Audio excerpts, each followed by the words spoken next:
En ce début de sixième, nous allons commencer par apprendre à écouter. Car oui, écouter, ça s'apprend. Tout d'abord, pour écouter, il faut se rendre disponible. En effet, écouter, c'est faire un effort. Donc quand j'écoute, je fais attention, je fais l'effort de faire attention, je fais l'effort d'écouter. Au contraire, quand j'entends, je ne fais pas attention. Une fois que j'ai fait l'effort d'écouter et que je me suis rendu disponible, je peux identifier plein de choses dans une musique. Je peux tout d'abord identifier la hauteur du son, c'est-à-dire si le son est aigu, médium ou grave. Je peux aussi identifier le caractère de la musique. Est-ce que le caractère est violent, calme, triste, joyeux, etc.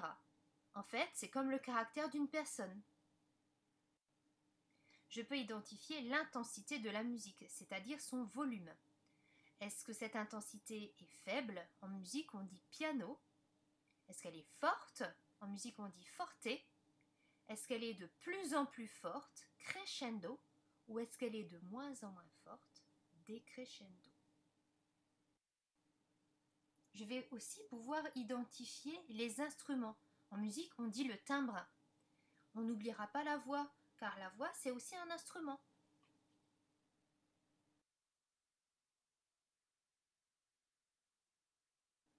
Enfin, je vais pouvoir identifier la durée des sons.